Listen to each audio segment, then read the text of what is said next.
Bismillahirrahmanirrahim. Assalamualaikum warahmatullahi wabarakatuh.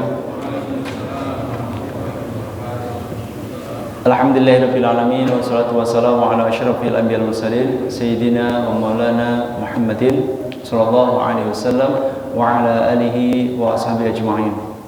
Subhanaka la ilma lana illa ma 'allamtana innaka antal alimul hakim. Amma ba'd. Fa rabbi shrah li sadri wa yassir li amri wahlul 'uqdatam min lisani yafqahu qawli. Yang saya hormati seluruh pengurus Masjid Al-Hikmah Komplek Paruri serta seluruh asatidz dan seluruh jamaah salat maghrib dan salat isya, bapak ibu-ibu yang dirahmati Allah Subhanahu wa taala. Segala puji dan segala syukur mari senantiasa kita rawat dan kita panjatkan hanya kepada Allah Subhanahu wa taala atas segala karunia yang Allah berikan kepada kita semuanya yang jumlahnya sungguh tidak terhingga. Salawat dan salam semoga senantiasa Allah tambahkan kepada Nabi kita, Nabi Muhammad SAW. Salawat dan salam juga semoga Allah tambahkan kepada keluarga beliau, para ummahatul mukminin, seluruh sahabat, seluruh tabi'in, dan seluruh umat beliau termasuk kita di antaranya. Jemaah sekalian yang dirahmati Allah Taala, malam ini kita akan melanjutkan pembahasan kitab Riyadhus Shalihin, dan tema atau bab yang akan kita bahas dalam kesempatan malam ini adalah Babul Ghadabi idan tuhikat hurmatu syar'i wal intisar li dinillahi ta'ala. Bab tentang bersikap marah atau marah ketika kehormatan syariat dilanggar dan anjuran untuk membela agama Allah Subhanahu wa taala. Ini bab kita pada kesempatan malam hari ini. Jadi judulnya panjang, bab tentang marah ketika kehormatan syariat dilanggar dan anjuran untuk ikut membela agama Allah SWT, atau perintah untuk ikut membela agama Allah SWT.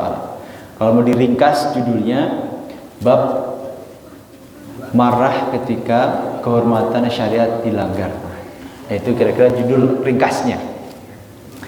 Nah, dalam bab ini yang merupakan bab ke-77 dari kitab Riyadhus Shalihin, Imam Nawawi memulai pembahasannya diantaranya dengan mengutip firman Allah Subhanahu wa taala di dalam surat Al-Hajj ayat 30. Allah Ta'ala berfirman, ba'da a'udzubillahi minasyaitonir rajim, wa may yu'azzim hurumatillahi fahuwa khairul lahu 'inda rabbih. Dan barang siapa mengagungkan apa-apa yang terhormat di sisi Allah, maka itu adalah lebih baik baginya di sisi Tuhannya. Di dalam ayat ini Allah sampaikan, barang siapa yang mengagungkan, yang menghormati apa-apa yang diagungkan, apa-apa yang terhormat di sisi Allah, maka itu adalah sesuatu yang lebih baik bagi dia di sisi Allah SWT. Ayat ini redaksinya adalah redaksi informasi. Redaksinya adalah redaksi informasi, tetapi sesungguhnya maknanya adalah makna perintah. Jadi bentuknya informasi. Allah ngasih tahu barang siapa yang mengagungkan apa-apa yang Allah agungkan, maka itu sesuatu yang baik baginya. Informasi kan? Tetapi maknanya adalah perintah. Artinya kita diperintahkan untuk mengagungkan apa-apa yang diagungkan atau yang terhormat di sisi Allah SWT.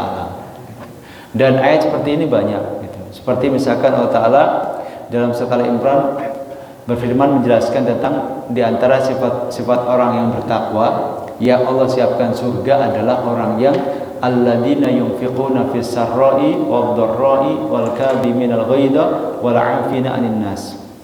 Orang yang bertakwa itu diantara sifatnya, kata Allah SWT, adalah orang yang senantiasa berinfak di kala sempit, juga berinfak di kala lapang, senantiasa menjaga amarahnya, dan yang keempat, biasa memaafkan orang lain. Kalimatnya atau redaksinya redaksi informasi, tetapi sesungguhnya itu adalah mengandung makna perintah. Kita diperintahkan agar senantiasa berinfak ketika kita dalam kondisi sulit, juga infak ketika dalam kondisi mudah atau lapang, dan senantiasa menjaga emosi kita supaya tidak setiap kita marah langsung dilampiaskan. Dan yang keempat, diperintahkan supaya kita juga mudah memaafkan orang lain dan tidak terbiasa dengan dendam. Itu. Jadi kalimatnya berisi informasi atau redaksinya informasi, tapi maknanya adalah perintah. Ini juga sama, surat Al-Hajj ayat 30. Redaksinya informasi, tapi maknanya adalah perintah. Artinya kita diperintahkan untuk mengagungkan apa-apa yang diagungkan atau apa-apa yang terhormat di sisi Allah Subhanahu wa taala. Apapun itu. Ramadan misalnya, yang sebentar lagi akan menjelang. Ramadan ini adalah bulan yang dihormati oleh Allah Subhanahu wa taala. Gitu. Maka kita juga harus menghormati Ramadan.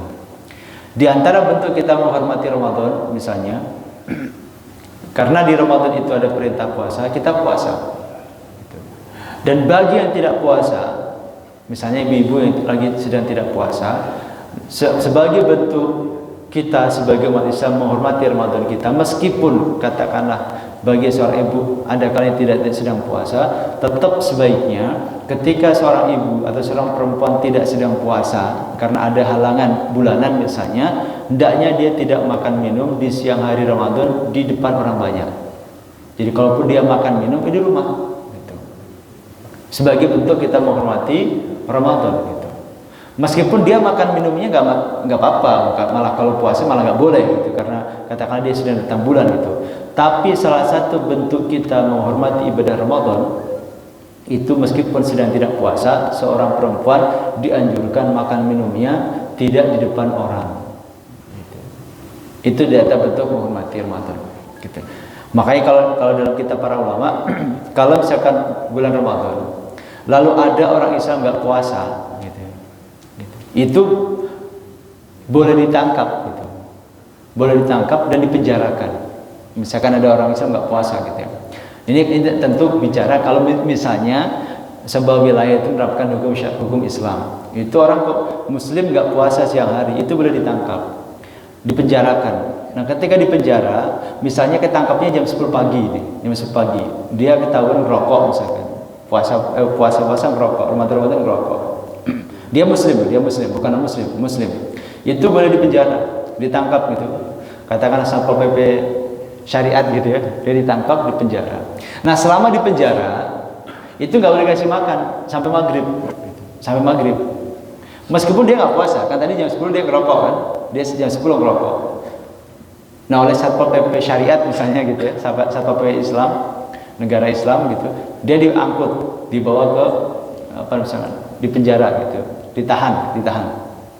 Itu meskipun dia statusnya tidak puasa, itu dari sejak dia ditangkap sampai maghrib nggak boleh dikasih makan minum, biar dia ikut merasakan orang-orang yang puasa juga, sekaligus menghormati Ramadan. Nanti ketika maghrib baru dikasih makan minum. Itu diantara contoh kita menghormati apa yang dihormati Allah. Ramadan adalah bulan yang dihormati Allah SWT, maka kita pun harus menghormatinya. Gitu. Apapun itu. Gitu. Al-Quran misalkan, Al-Quran adalah sesuatu yang dihormati oleh Allah SWT, maka kita pun harus menghormati Al-Quran gitu. Baik penghormatan secara fisik ataupun non-fisik. Penghormatan secara fisik misalnya, kita dianjurkan untuk tidak meletakkan mushaf Quran sembarangan. Misalkan meletakkan mushaf Quran gitu, sebisa mungkin kalau itu di rak buku, kita taruh di tempat yang paling atas, yang kira-kira menunjukkan kita menghormati secara fisik gitu. Kemudian penghormatan secara non-fisik, ketika kita baca Quran itu dianjurkan banget supaya kita dalam kondisi suci. Itu penghormatan secara non fisik. Bahkan seandainya misalnya kita ada orang punya Al-Quran umurnya sudah puluhan tahun, sudah tepok, kertasnya udah pada tepok ya. Gitu. Mau tetap ditaruh di rumah juga pada brudul misalkan gitu. Dibaca sudah susah gitu kan. Gitu. Mau diapain gitu. Nggak mungkin dikasih orang juga. Udah ada Quran yang baru, tapi nggak mungkin dikasih orang juga udah bisa dibaca, susah lah gitu. Diambil juga rawan pada sobek gitu ya. Misalnya kita ingin membakarnya gitu ya. Itu diantara adab ketika kita membakar mushaf Al-Quran gitu, itu tidak dicampur dengan sampah yang lain. Jadi misalnya jangan dicampur dengan sampah bekas dapur misalkan, habis masak gitu ya, ada bungkus cabai, ada bungkus bawang, ada potongan kangkung misalkan, itu nggak boleh gitu. Kalau misalnya dia mau dibakar gitu ya, sebagai bentuk menyelamatkan kemuliaan Al-Quran daripada nggak karu-karuan itu berantakan macam-macam, itu saat dia dibakar itu tidak boleh dicampur dengan sampah-sampah yang lain gitu. Nah itu sesuatu yang dihormati oleh Allah harus kita hormati dalam segala hal. Baik, itu ayat pertama. Kemudian ayat kedua yang dikutip Nawawi adalah surat Muhammad ayat 7. Allah Ta'ala berfirman, Ya ayyuhalladzina amanu in tansurullaha yansurkum wa yutsabbit aqdamakum. Wahai orang-orang mukmin, jika kalian menolong agama Allah, niscaya Allah akan menolong kalian dan meneguhkan kedudukan kalian. Jadi Allah janji orang yang menolong agama Allah juga akan ditolong hidupnya. Nah, orang yang tidak pernah menolong agama Allah, ya mafhum mukhalafahnya akan dibiarkan kalau ada masalah. Nah, dalam ayat ini Allah sampaikan kalau orang menolong agama Allah, Allah akan tolong. Mungkin sebagian orang pernah mempermasalahkan ayat ini. Loh, Allah kok minta ditolong sih gitu. Kalau diterjemahkan secara tekstual, ya ayyuhalladzina amanu, wahai orang-orang mukmin, in tansurullaha, jika engkau menolong Allah, yang surkum, maka Allah akan menolong kalian. Kok Allah minta ditolong sih? Kan Allah Maha Kuasa. Allah itu kan paling agung. Allah itu kan yang bersifat Al-Qadir, Maha Kuasa, Al-Qahar, yang Maha Perkasa, Al-Aziz, Maha Mulia. Kok minta tolong? Ayat seperti ini jemaah sekalian, itu oleh para ulama diistilahkan Allah sedang tanazulan. Tanazulan itu artinya Allah sedang menurunkan kedudukannya. Jadi merendahkan dirinya. Bukan berarti Allah butuh pertolongan beneran, bukan. Tapi Allah sedang menurunkan sedikit derajatnya kepada kita hambanya. Itu seperti ungkapan seorang ibu misalkan atau seorang ayah punya anak kecil. Anaknya baru saja diberikan es krim. Lalu kata ayahnya, Dedek, ayah minta ya. Nah, kalau anak kecil ini yang masih polos mungkin memahami lah, ayah aneh dah, kan ayah yang beliin, kok minta gitu. Nah, seperti itu. Itu ayahnya ketika meminta, Dek, ayah minta ya, itu kan bukan minta beneran kan, gitu. Tapi seolah-olah menunjukkan dia butuh gitu. Padahal maksudnya adalah mengajarkan anaknya berbagi kan gitu. Nah, demikian juga Allah Ta'ala, jika kalian menolong Allah SWT, maka Allah akan menolong kalian. Itu bukan berarti Allah butuh pertolongan kita, bukan. Tapi Allah sedang sedikit menurunkan derajatnya supaya kita mau gitu ya, berkontribusi untuk menolong agama Allah SWT. Kan gak logis kalau kemudian kalimatnya misalkan, wahai orang-orang mukmin, tolonglah Allah SWT dan yang Maha Perkasa, maka Allah akan menolong kalian. Kan menjadi kontradiktif gitu. Kalau misalnya kalimatnya, wahai orang mukmin, tolonglah Allah dan yang Maha Perkasa, yang Maha Kaya, yang Maha Kuasa, maka Allah akan menolong kalian. Masa menolong dan yang Maha Perkasa kan gitu. Maka kalimat in tansurullaha, jika engkau menolong Allah, maka Allah akan menolong kalian. Itu maknanya adalah tanazzulan dari Allah SWT. Allah menurunkan sedikit derajatnya supaya kita mau berkontribusi. Kan umumnya orang mau menolong itu kan kepada orang yang membutuhkan. Ya, kira-kira seperti itu. Nah, ayat yang senada dengan ini itu banyak. Ayat yang senada atau semakna dengan ayat tadi itu banyak. Misalkan dalam surat At-Taghabun ayat 17, Allah Ta'ala berfirman, "In tuqridullaha qardan hasana yudha'ifu lakum wa yaghfir lakum wallahu syakurun halim." Jika kamu meminjamkan kepada Allah, maka jika kamu meminjamkan kepada Allah pinjaman yang baik, in tuqridullaha qardan hasanan, jika engkau meminjamkan kepada Allah Ta'ala pinjaman yang baik, yudha'ifu lakum wa yaghfir lakum, maka Allah akan melipat gandakan balasannya kepada kalian dan mengampuni dosa-dosa kalian. Wallahu syakurun halim, dan Allah Maha pembalas jasa lagi Maha penyantun. Allah mengatakan, jika kalian memberikan pinjaman yang baik kepada Allah, nah maksud Allah ngutang kan gitu.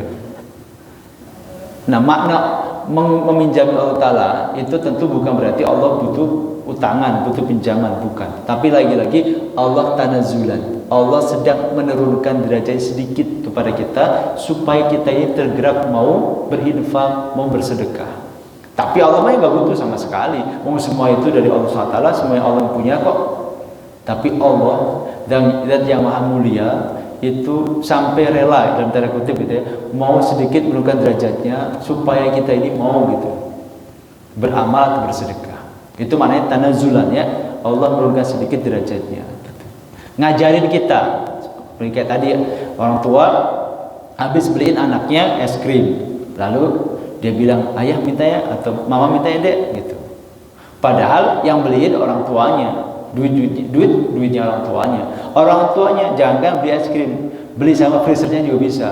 Maksudnya cuma minta es krim sauprit kan gitu. Nah itu namanya tanazulan dalam rangka ngajarin anaknya. Gitu. Terkadang orang tua kan juga banyak ngomong dengan bahasa seperti itu, dia tolongin mama dong, tolongin ayah dong gitu. Padahal orang tua bisa, tapi kenapa ngomong pakai bahasa itu? Tanazulan dari orang tua kepada anaknya. Orang tuanya ingin sedikit merendahkan di hadapan anaknya supaya anaknya tergerak membantu gitu. Jadi lebih maknanya adalah memberikan pengajaran dan pendidikan kepada anaknya.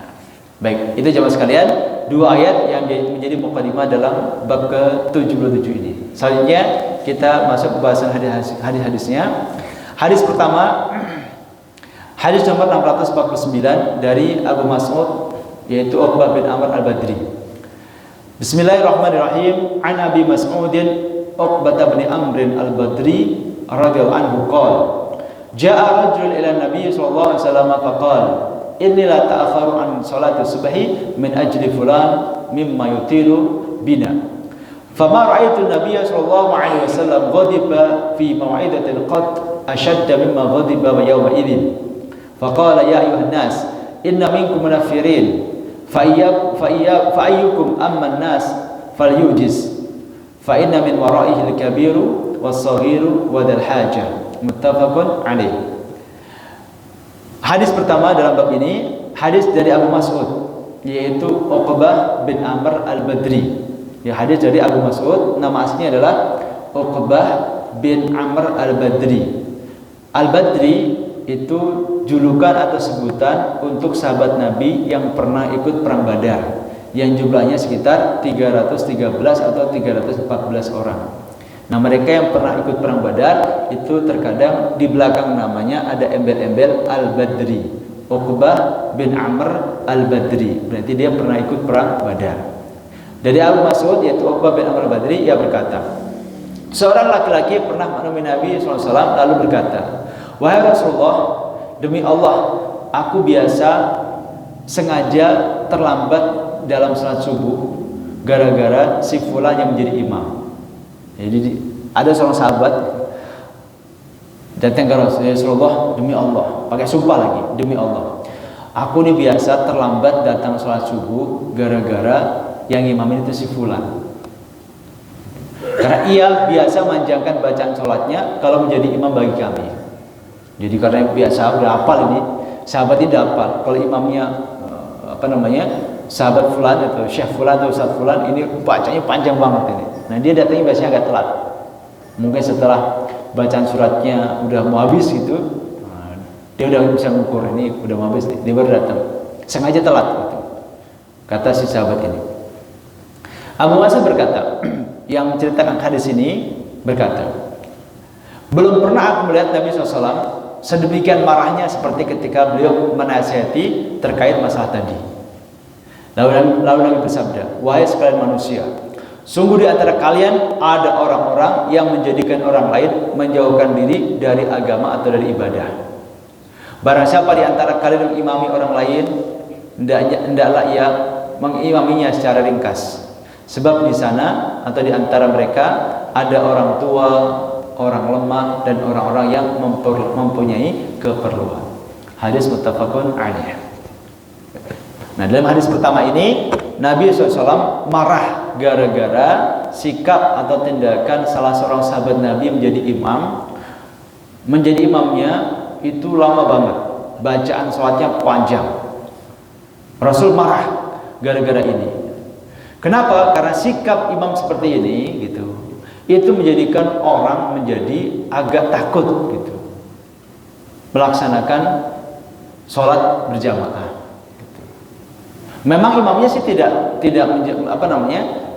melarang gitu, tapi gara-gara dia mengimaminya dengan durasi yang panjang sekali, menjadikan sebagian kaum muslimin itu menjadi takut atau tidak senang sholat berjamaah.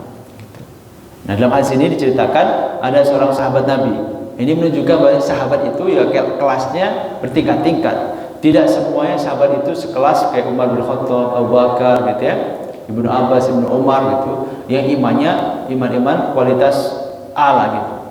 Ada yang seperti ini gitu. Namanya manusia kan beda-beda kan tingkatan kemampuannya dalam melaksanakan ibadah. Ada sahabat Nabi itu gara-gara imamnya itu sholat, kalau imam sholat subuh khusus itu lamanya luar biasa, sahabat ini biasa datangnya agak telat. Nah, Rasul ketika mendengar laporan ini bukan membela imamnya, tetapi ternyata malah memarahi imamnya. Beliau kemudian mengatakan sampai setengah memarahi para sahabat atau kaum muslimin. Beliau mengatakan misalnya, wahai manusia, sungguh di antara kalian ada orang-orang yang menjadikan sikapnya itu, menjadikan orang lain itu menjauh dari agama. Kayak tadi misalnya, gara-gara imamin lama, akhirnya ada orang yang agak takut sholat subuh. Itu berarti menjauhkan orang lain dari agama. Lalu Rasul menjelaskan, barang siapa di antara kalian mengimami orang lain, lakukanlah sholatnya secara ringkas. Jangan terlalu lama. Tentu bukan berarti buru-buru, tapi tetap dilaksanakan secara tumakninah. Hanya saja khususnya bacaan suratnya itu jangan terlalu panjang. Kenapa? Di antaranya karena sebabnya adalah di tengah-tengah jamaah itu ada orang yang mungkin secara usia sudah sepuh, gitu. Orang yang lemah karena mungkin lagi sakit, dan mungkin orang-orang yang punya keperluan mendesak, gitu. Entah dia janjian sama orang, ngejar keberangkatan pesawat misalkan, atau macam-macam keperluan. Maka meskipun sholat itu oleh Nabi juga dipuji sebagai ibadah paling top, sebagaimana kata Nabi, as-salatu khairu mawdu'in, sholat itu adalah ibadah paling top, paling bagus, paling sip lah gitu. Tetapi kalau sholat berjamaah itu Rasul mewanti-wanti para imam agar jangan terlalu lama dalam mengimami. Kenapa? Karena di tengah-tengah jamaah itu banyak orang dengan beragam kondisi. Ada yang secara fisik kurang kuat, ada yang setengah sakit, ada yang buru-buru karena punya kepentingan. Kalau imamnya mah bisa mengukur dia buru-buru atau tidak kan tahu, tapi kalau jamaah kan dia ngikutin imam gitu. Kalau imamnya baca panjang asik, khususnya kalau pas lagi sholat jahriyah baca Quran panjang ya asik-asik aja. Tapi makmumnya kan tidak seasik imamnya kan. Namanya mendengarkan itu beda sama dengan yang baca langsung. Maka Rasulullah SAW mewanti-wanti supaya imam itu jangan sampai kepanjangan kalau menjadi imam sholat wajib. Gitu. Nah, tetapi panjang pendeknya itu tentu relatif. Tapi secara umum, gitu, secara umum untuk sholat selain sholat subuh itu kira-kira ya surat-suratnya yang ada dalam juz amma. Ya sekelas Wadduha, Al-Qari'ah, At-Tin gitu. Az-Zalzalah, ya kira-kira yang panjangnya kira-kira setengah halaman lah. Itu menurut saya itu sudah standar gitu. Meskipun sekali lagi relatif ya, relatif gitu. Jadi tidak ada patokan khusus kira-kira panjangnya berapa, pendeknya berapa, tidak ada, tapi ya relatif lah. Kembali kepada kelaziman kebiasaan dari masjid atau mushola setempat gitu. Meskipun demikian, menjadi imam atau imam itu secara umum itu dapat dikategorikan menjadi dua, menjadi tiga. Nah dua gitu, ini yang yang tidak baik, satu imam yang baik gitu. Jadi kata sebagian ulama, wala imatu fi hadil hal atau fi hadil masalah yanqasimuna ila thalathati aqsam. Imam dalam persoalan ini itu terbagi menjadi tiga kategori. Yang pertama adalah qismun mufarritun yusri'u sur'atan tamna'al ma'murina fi'la ma yusan wa hadha mukhti wa asim wa yu'addi al-amanata allati 'alayhi. Kelompok pertama adalah imam gitu, yang tidak amanah dalam imamnya atau dalam tugas menjadi imam. Kenapa? Karena dia itu menjadi imam dengan sholat yang begitu cepat sekali sehingga menjadikan para makmum itu susah untuk melaksanakan sunnah-sunnah dalam sholat. Wahada mukhti, dan imam seperti ini keliru. Wa asim, dan juga berdosa. Walam yuaddi al amanata allati alaihi, dan ia berarti tidak menunaikan amanah sebagai seorang imam. Jadi imam yang terlalu cepat ngebut gitu ya, sehingga para makmum itu kelabakan gitu, pontal-pontal kalau bahasa Jawanya gitu. Itu tidak boleh. Itu keliru dan bisa berdosa kalau sampai menjadikan para makmum itu kesulitan untuk melaksanakan tumakninah.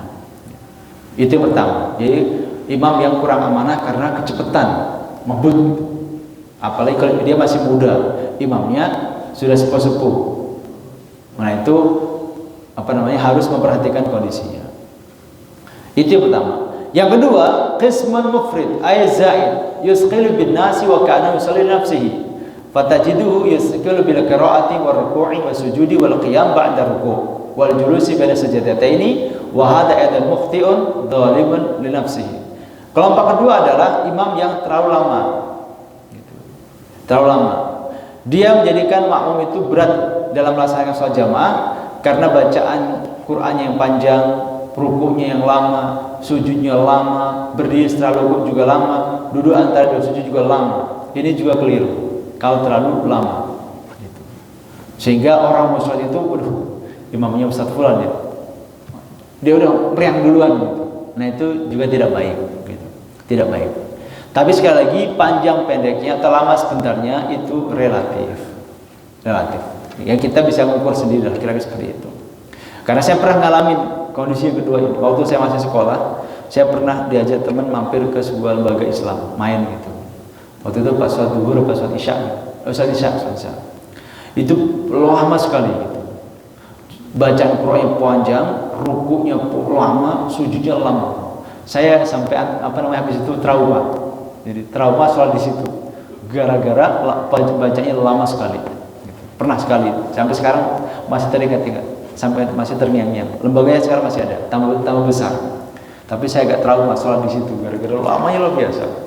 Rukunya lama, sujudnya lama, luar biasa.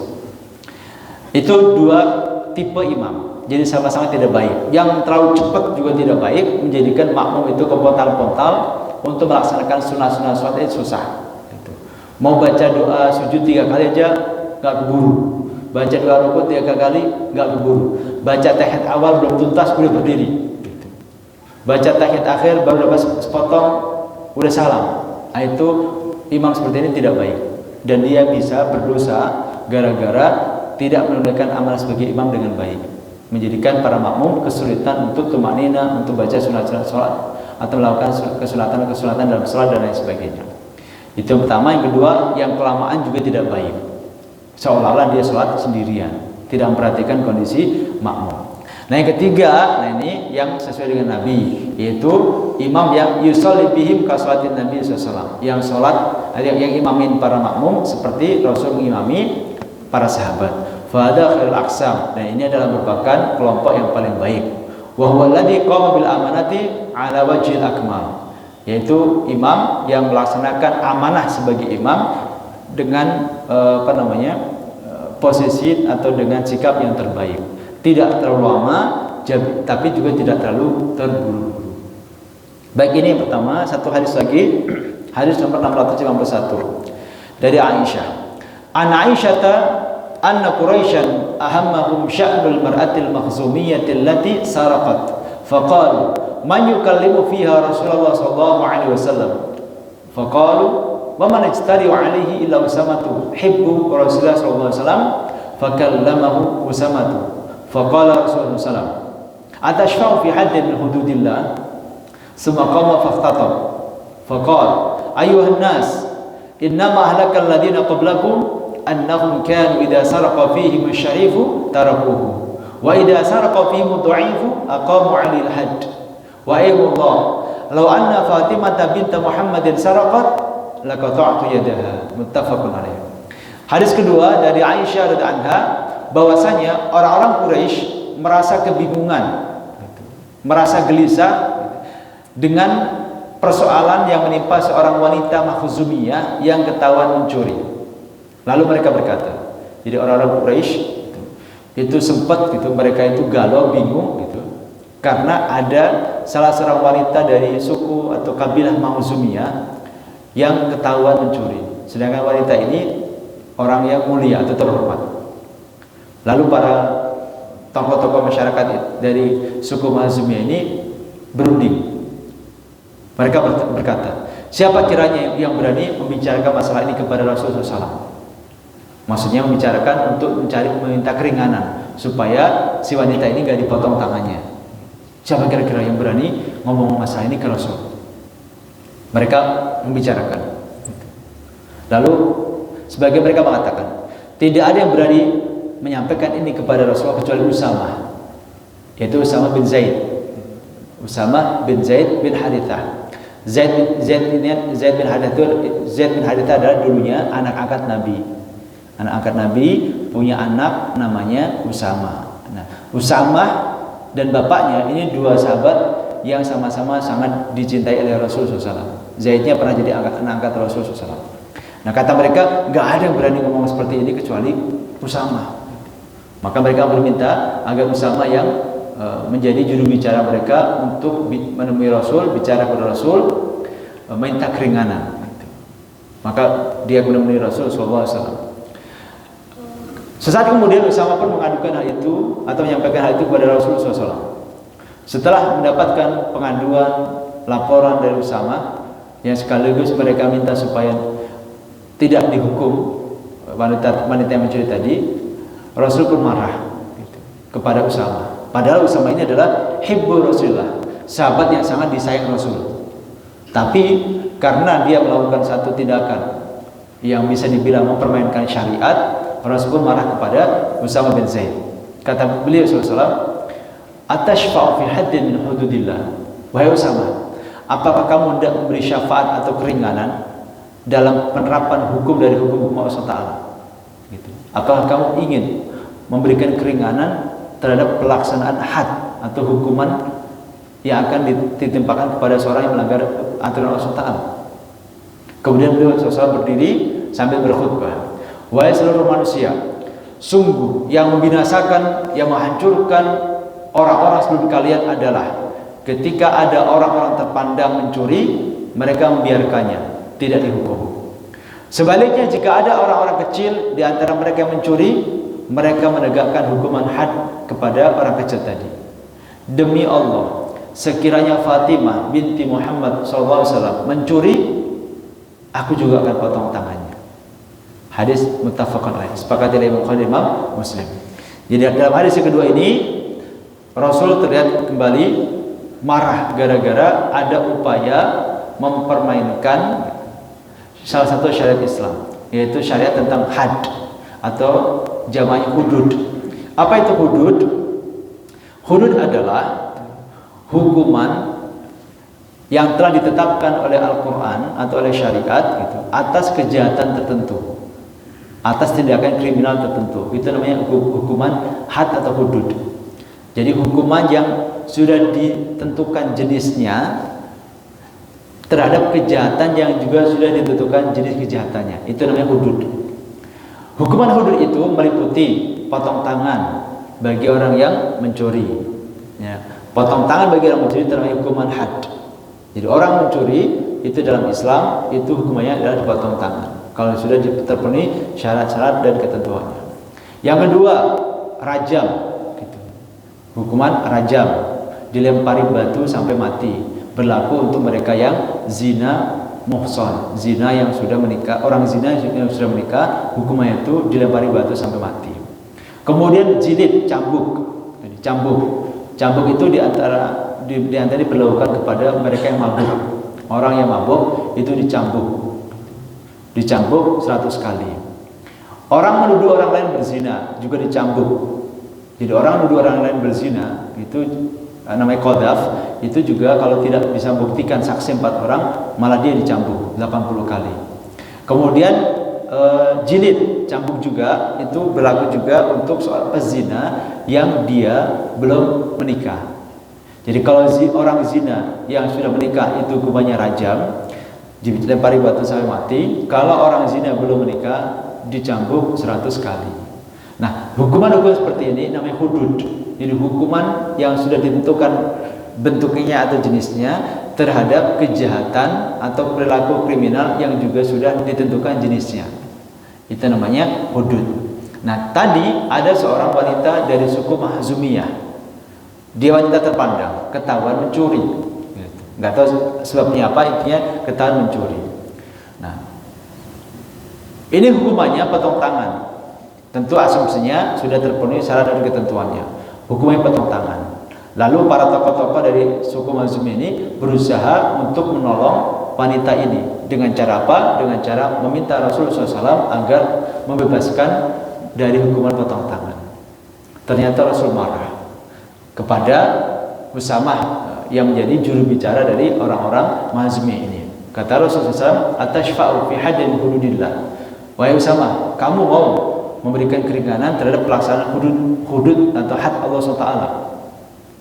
Artinya bahwasanya hudud itu tidak bisa, atau hukum had ini tidak bisa dianulir, tidak bisa dibatalkan kalau sudah dibawa ke pengadilan. Nah, pengadilannya apa? Rasul. Jadi kalau di zaman Nabi SAW, Nabi itu memerankan 3 fungsi kekuasaan sekaligus. Jadi kalau dalam sistem demokrasi kan ada 3 kekuasaan ya. Ada kekuasaan eksekutif gitu, yang mengurusi pemerintahan. Yang kalau dalam sistem kita itu presiden dan para menteri, itu kekuasaan eksekutif. Ada kekuasaan legislatif, anggota DPR yang bikin aturan gitu. Kemudian ada kekuasaan yudikatif, yaitu kekuasaan kehakiman yang memproses persoalan. Nah, dalam diri Rasul itu terhimpun 3 ini sekaligus. Bahkan ada satu lagi, kekuasaan agama gitu. Jadi Rasul itu juga memimpin pemerintahan. Beliau juga yang bikin undang-undang dan aturan. Beliau juga yang menyidangkan kalau ada kasus. Sekaligus beliau adalah juga seorang sumber hukum dalam agama. Itu Nabi SAW. Nah, kembali ke persoalan ini, hudud atau had itu kalau sudah dilaporkan ke pengadilan tidak bisa dianulir. Jadi ada orang mencuri, gitu. Misalkan mencabut, ada seorang ketangkap mencuri, ternyata tetangga misalnya nih. Lalu dibawa ke pengadilan. Kalau sudah dibawa ke pengadilan, ini nggak bisa diambil mengambil jalan damai, nggak bisa. Sudah, Pak Hakim mohon maaf, saya maafkan ini tetangga saya kasihan. Nggak bisa. Kalau sudah dibawa ke pengadilan. Kalau mau damai, jangan bawa ke pengadilan. Bisa. Kalau misalkan mau damai, ya sudah dimaafin lah, kasihan tetangga gitu. Itu boleh, tapi jangan dibawa ke pengadilan. Gitu. Nah seperti itu. Sekali dibawa ke pengadilan nggak bisa dianulir.